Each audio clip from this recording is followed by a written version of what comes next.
makakapal na barbed wires at container vans ginawang pangharang sa Mendiola malapit sa Malacanang. Alamin natin sa balita ni Paul Montibon live. Magandang tanghali, Paul. Tanghali na partner. Mainit na araw para sa lahat ng mga kababayan natin, Jade and Franco, dyan sa studio. Nandito tayo mismo sa may bahagi ng Mendiola. Actually, nasa intersection tayo dito sa Mendiola. Ito ang intersection ng Recto Avenue, ng Legarda Street at ng Casal Street. Ito yung lugar kung saan dito karaniwan nagsasagawa ng mga pagkilos at demonstrasyon ang iba't ibang mga organisasyon, sectoral groups, at na mga nais magpahayag ng kanilang damdamin sa loobin laban sa gobyerno.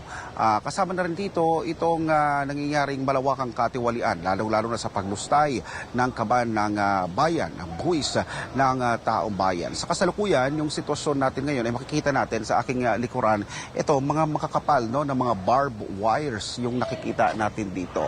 Ano to? Ang obserbasyon natin dito, isang layer, pangalawang layer, hanggang sa pangatlo ay yung dalawang layers na to ay puro barbed wires ito. Doon sa pinakalikuran naman nito ay makikita naman yung container vans. Yung lugar na ito na nakikita ninyo mga kapartner, ito yung Mendiola Peace Arc. Pagpasok dyan ng gate na to ay sa pangalawang gate, Malacanang Palace na yan. Matatandaan natin na itong 3 araw na peace rally na pinangunahan ng INC ay ang purpose ay mahinahon at tahimik na pagsasagawa ng protesta, panalangin, dasal para sa ating kapayapaan, kaayusan ng ating bansa. Pero makikita natin ganito ang paghahanda ng gobyerno na tila may gagawing giyera, tila may mangyayaring malaking gulo kung bakit ganito kakapal ang mga barikada na inilalagay dito mismo sa malapit sa Malacanang. Iikot lang natin mga kapartner dahil bukod dito sa ipinakita ko na barbed wires at saka yung container vans, may nakaharang pa yan dito na mga concrete barriers. So, ibig sabihin, ito yung pinaka-first base nila, concrete barriers. Sunod na base ang barbed wires. At yung pinaka-last base naman nila, yun na yung container vans, mga kapartner. So far, sa ngayon ay wala pa naman tayo nakikitang movement dahil yung bukana ng Legarda Street, ng Recto Avenue at bukana ng Casal Street, sarado yan. Bawal at hindi nakakapasok dito ang mga 4 wheels, hindi nakakapasok dito ang mga motor at pawang mga tao lang ang nakakapasok dito sa lugar. Wala pa naman tayo nakikitang movement sa ngayon na mga possible na mga grupo na makapasok dito sa lugar since mamaya pa naman yung sinasabi na umpisa ng kilos protesta o ng programa na gagawin dyan sa Rizal Park at sa iba't ibang bahagi pa ng Metro Manila. Dito sa area ko, Jade and Franco, ay magkahalo ang puwersa, yung augmentation ng Philippine National Police. Bukod sa Maynila na puwersa, meron din dito ay Calabarzon. At meron din tayong namataan na kaninang madaling araw pa ay dumating dito naman ang puwersa ng Cordillera Autonomous Region. So silang lahat na mga augmentation ay nakakalat yan sa iba't ibang bahagi ng Metro Manila kung saan naman isinasagawa itong malawakan na kilos protesta. Uulitin natin ay tahimik pa sa ngayon, bagamat ang problema lang dito dahil nga sa mga isinara ng mga bukana dito sa palibot sa intersection ng Mendiola ay nagbistulang ghost town. Hindi naman siya totally na ghost town dahil yung mga establishments dito sarado. Iilan lang yung mga bukas, mga establishmento gaya ng mga pagkain, mga pangunahin na mga services, no, para sa mga kababayan natin. Pero yung mga regular na mga establishments, talagang sarado sila dito.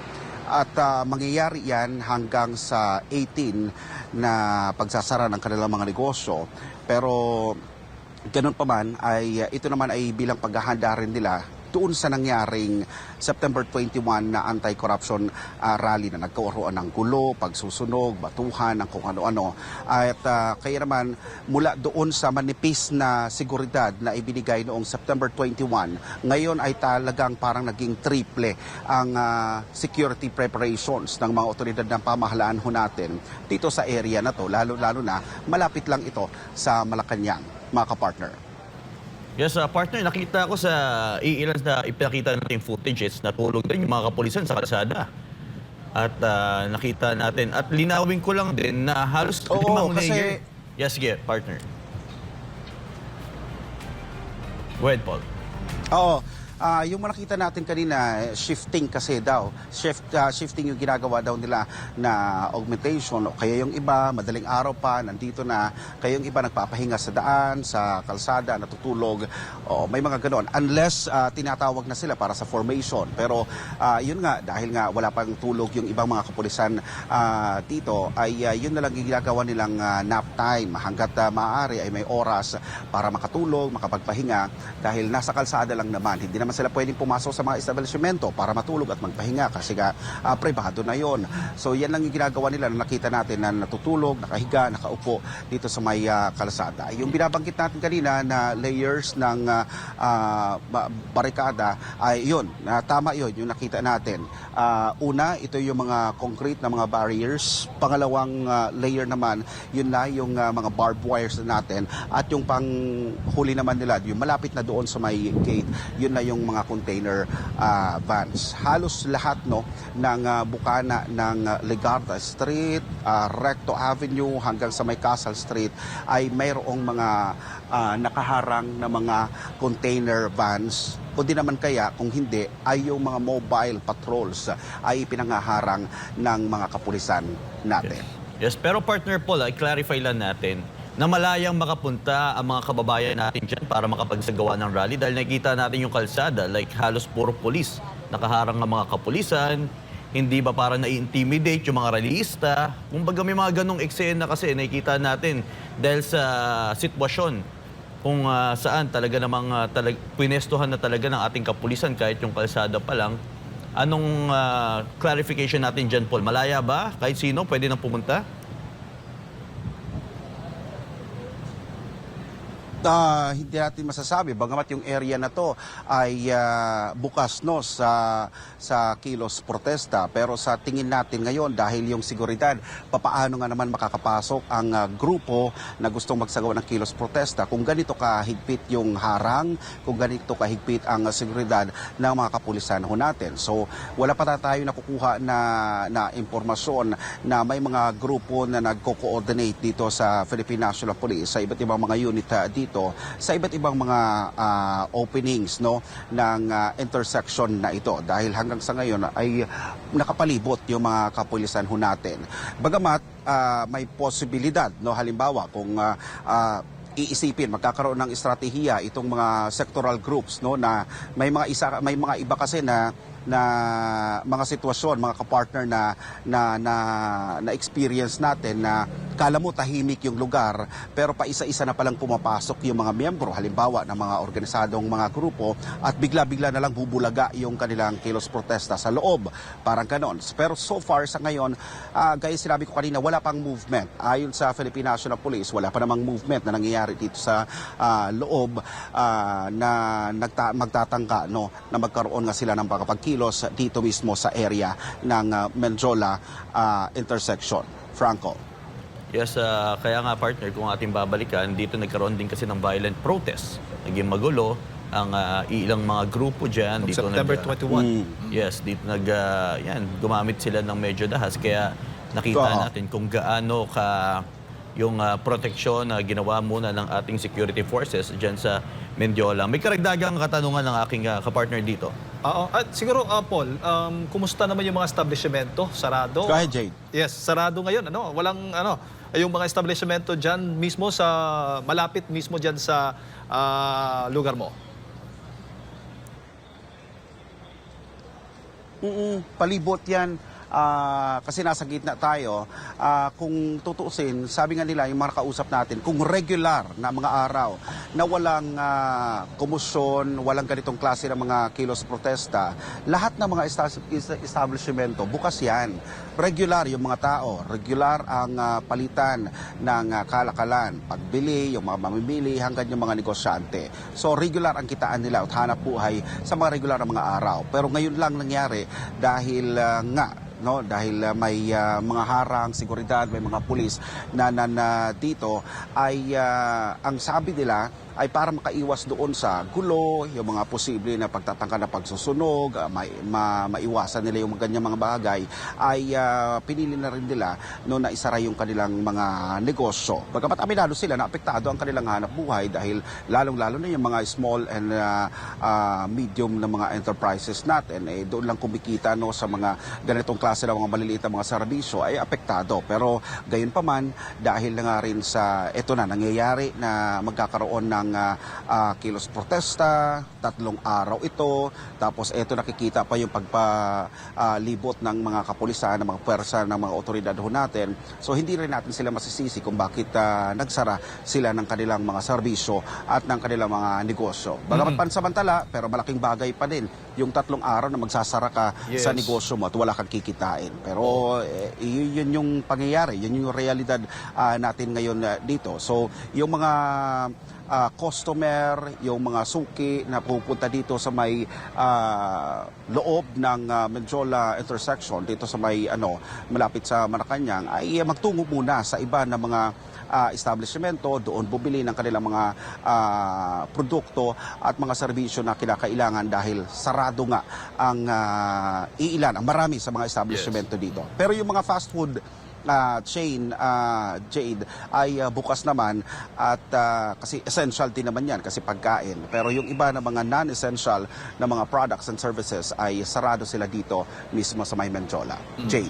May mga nakakausap ka bang mga police, Paul, security forces na ilan sa kanila? Hinggil nga dito sa mga rally. Ano bang, baka may ba sila? Off the record kang nasagap na parang ano bang pananaw nila hinggil sa korupsyon? Huwag mo lang sabihin ang pangalan.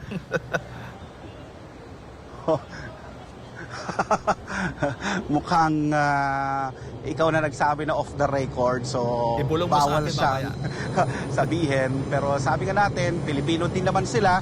Oo, pero Pilipino din naman sila. Nakatira sila sa Pilipinas.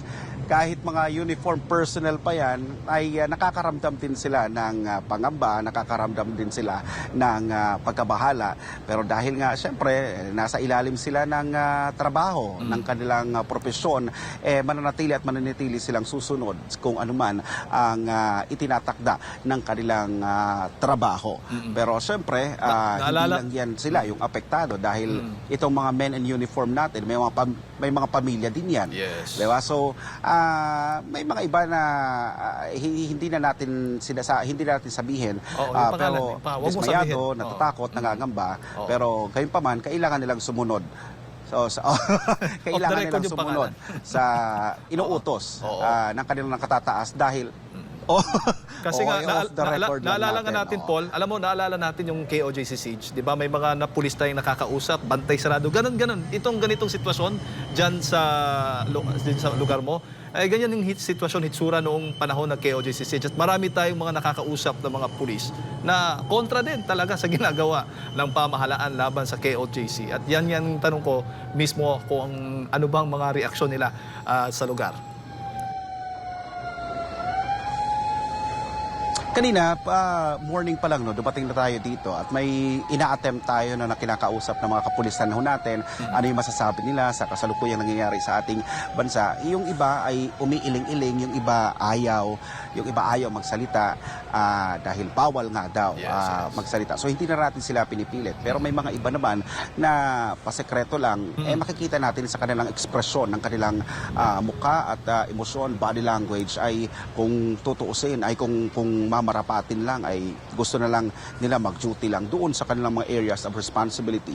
Hindi yung ganito klase na sitwasyon nila na parang doon nga sa KOJC siege, no, na nangyari ay wala namang gulo, wala namang mga armas yung mga tao doon sa loob, pero grabe ang kanilang paghahanda, no, at grabe ang kanilang takot na dinala at idinulot dahil may mga baril nga sila, may mga iba pa sila na mga kagamitan, no, na panggera ng pumasok doon. Yes. Nakikita natin ngayon may mga iba-iba, may SOCO, may forensic teams, may SWAT. Oo. So yun yung parang kabalintunaan dahil peaceful rally nga ang target ng activity ngayon, pero ganito ang sitwasyon na nangyayari dito sa Menjola. Bagamat hindi man natin siguro makuha pa yung kanilang hugot, no, ng mga otoridad ho natin, both PNP and AFP, kung bakit ganito ang kanilang paghahanda, dahil nga naman baka may mga nakuha sila na mga impormasyon na may magtatangkang manggulo, magpaputok o mangharas o ano pa man, part ng kanilang security protocols lang naman daw ito, mga kapartner. So far, sa buong National Capital Region, ayon sa NCRPO, ay nasa at least 10,000 ang kanilang nakatalaga na mga deployed na mga PNP personnel. Bukod pa yan doon, no, sa mga additional na mga forces doon sa mga LGUs at iba pa na mga puwersa na pwedeng tumulong sa security preparations nila ngayong araw hanggang sa Tuesday, Martes, November 18. Ayan, maraming salamat, Paul, sa detalye ng iyong balita.